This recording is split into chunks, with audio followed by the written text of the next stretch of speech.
Hola a todos, hoy les vamos a hablar sobre cómo aprende el cerebro. Mi tirada está conformada por Casarrubias Martínez Francisco, Raya Islas Carla Mariana y su servidora García Gámez Atsiri. Yo les voy a hablar sobre cómo aprende el cerebro y sus afecciones a los lóbulos. A veces pensamos que al hablar del aprendizaje solo es aprender y ya, pero el ser humano tiene la capacidad de aprender con los estímulos que hay en su entorno gracias al sistema nervioso. Pero, ¿ustedes sabían cuánto pesa un cerebro humano? Ok, la respuesta es que pesa entre 1,3 kg a 1,4 kg. Además, cada hemisferio procesa las cosas de manera distinta.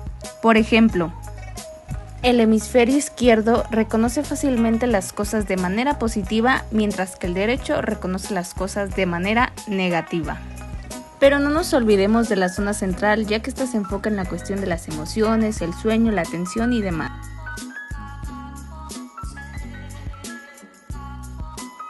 En términos muy sencillos, ¿sabían qué función tiene el córtex sensorial y motor? Ok, pues el córtex sensorial es el encargado de recibir información de los receptores cutáneos del cuerpo, los cuales son dendritas de neuronas sensitivas que pueden encontrarse encapsuladas formando discos o terminaciones nerviosas. Mientras que el córtex motor sirve sencillamente para el movimiento. ¿Alguna vez se han preguntado por qué es tan bueno tomar agua? Bueno, pues para el sistema nervioso es bastante benefactor, ya que ayuda a que las células se mantengan activas y encuentren su adecuado equilibrio y por ende les facilita el trabajo de las neuronas. Está estipulado que se debe de tomar entre 8 a 12 vasos de agua diarios. Y como dato extra y primordial, la fuente energetizante del cerebro es la sangre, misma que aporta nutrientes tales como glucosa, proteína y oxígeno. Y claro que no nos olvidamos del cerebelo, que está ubicado de parte del abajo posterior del cerebro y detrás del tronco cerebral, ya que este procesa información proveniente de otras áreas del cerebro, es decir, controla el equilibrio para caminar y estar parado y otras funciones motores complejas. Cada lado de tu cerebro posee 4 lóbulos que forman parte del cerebro, y son unas zonas anatómicas que componen cada hemisferio cerebral y que se encargan de controlar y coordinar la mayoría de las funciones motoras, sensitivas y cognitivas del ser humano. El primero es el lóbulo frontal, el cual es importante para las funciones cognitivas y el control de la actividad o el movimiento voluntario. El segundo es el lóbulo parietal, pues este procesa información relacionada con la temperatura, el gusto, el tacto y el movimiento. Mientras que el lóbulo occipital es el responsable de todas las cuestiones de la visión. Y finalmente el lóbulo temporal, pues este procesa los recuerdos y los integra con las sensaciones del gusto, el oído, la vista y el tacto. Por ejemplo, Julie es una niña muy callada, por lo que de primera instancia no menciona que tiene un problema con su vista. Debido a su estatura, la profesora Mariana decide cambiarlo a una de las bancas de hasta atrás. Pasados los días, Julio comienza a entregar apuntes incompletos o con palabras distorsionadas, por lo que la profesora decide regresarlo a su lugar habitual y comienza a notar que se desenvuelve de mejor manera. Esto significa que Julio presenta una disfunción en el lóbulo occipital, pues este es el encargado de la visión. Ahora bien, hablemos del sistema límbico, sus funciones estructurales y su relación con el aprendizaje. El sistema límbico consta de varias estructuras, como lo es el tálamo, el hipotálamo, el hipocampo, la amígdala, la corteza prefrontal, el bulbo olfatorio y el giro cingulado. El sistema límbico desempeña un papel fundamental en la arquitectura y en los procesos biológicos, como lo es la memoria, la cognición, el aprendizaje, las emociones, las adicciones y los estados de alerta. Además, el hombre es un ser esencialmente emocional, que logra a través de los filtros emocionales de su cerebro poder llevar a cabo los procesos cotidianos de la vida. Las emociones influyen en la atención, la memoria y el razonamiento lógico, de forma que bien gestionada nos ayudan a prestar atención a lo que realmente sucede en nuestra vida. Sin emociones no hay curiosidad, no hay atención, no hay aprendizaje y no hay memoria. Es momento de hablar de las funciones estructurales del sistema límbico. La función del tálamo es integrar la información sensorial dirigida a la corteza.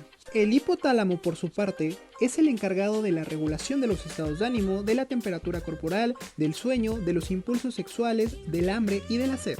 La principal función del hipocampo es la de mediar en la generación y la recuperación de los recuerdos, en conjunto con muchas áreas repartidas por la corteza y con otras áreas del sistema límbico. La principal función de la amígdala es el procesamiento y almacenamiento de la reacción emocional, fundamental para la supervivencia del individuo. Es la encargada de recibir las señales de peligro, potencializarlas y desarrollarlas en una serie de reacciones que ayuden a la autoprotección. Se encarga también de la formación y almacenamiento de memorias asociadas a sucesos emocionales. La corteza prefrontal es la responsable de la planificación motora, la organización y la regulación, además de la integración de la información sensorial y como tecla de acceso y regulación de las funciones y acciones intelectuales. El bulbo olfatorio capta y procesa la información proveniente de los receptores odoríferos situados en la mucosa nasal. El giro cingulado, por su parte, realiza un papel de conexión entre los aspectos volitivos, motores, cognitivos, emocionales y menéxicos. Además, se encarga del aprendizaje de las vocaciones emocionales, lo que facilita la formación de los apegos a largo plazo, sobre todo el apego entre madre e hijo. Contextualicemos la participación del sistema límbico con una experiencia vivida. Cuando estamos enamorados experimentamos distintas sensaciones, emociones y motivaciones. Las relaciones de este proceso con el sistema límbico es fundamental. Cada estructura cerebral se encargará de desarrollar una función. El hipotálamo, por su parte, en conjunto con la amígdala, archivarán los recuerdos placenteros. La amígdala se va a desactivar y ya no prevendrá lo que podrá suceder. Por eso, en el amor no hay límites, es decir, ya no vela por tu seguridad. La corteza prefrontal, por su parte, será el área tegmental ventral, la cual produce la dopamina. Gracias a la producción de la dopamina, vamos a estar felices. Por su parte, el giro cingulado reconocerá las sensaciones. Es importante reconocer que tanto como la motivación, la emoción influyen en la percepción y la atención, esto a su vez en un buen aprendizaje. Y bueno, ya casi a punto de finalizar, abordaremos dos últimos temas. Sí, estoy hablando de la sinapsis y los neurotransmisores. Proveniente del griego, la palabra sinapsis significa literalmente unión o enlace. Siendo más claros, esta es la unión entre dos neuronas, mediante la cual se consigue la transmisión de la señal nerviosa. Ahora bien, abordemos este tema describiendo los dos tipos de sinapsis que pueden suceder. Las sinapsis eléctricas. Estas están caracterizadas por el uso de uniones comunicantes tipo gap o conexones, es decir, canales iónicos transmembrana que están construidos a partir de 6 conexinas en la membrana plasmática de la neurona presináptica y otras 6 conexinas en la membrana plasmática de la neurona postsináptica. Continuamos con la sinapsis química, que son las que predominan en el 90% de neuronas. Estas están formadas por la neurona presináptica, el espacio o hendidura sináptica y la neurona postsináptica. En esta, las uniones son más lentas, así que producen un mayor retardo en el paso de información de una neurona a otra. Hay diversas enfermedades que afectan sobre esta sinapsis. Un claro ejemplo de esto son los casos del síndrome de Lambert-Eaton, en el que no funcionan bien los canales de calcio y por tanto no se pueden liberar los neurotransmisores. Ahora bien, pasemos a nuestro segundo tema, los neurotransmisores, los cuales son mensajeros químicos que transportan, impulsan y equilibran las señales entre las neuronas y las células de todo el cuerpo. Estos están implicados en el funcionamiento normal del sistema nervioso, pero también están implicados en diversas enfermedades.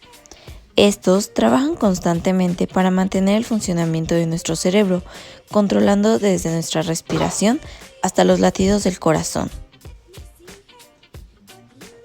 así como también los niveles de aprendizaje, la concentración. Pero lo pueden hacer tanto de manera positiva como también del otro lado una contraria, ya que dependiendo de la situación por la que pasemos, esto puede afectar una variedad de funciones psicológicas como el estado de ánimo, placer, alegría o miedo.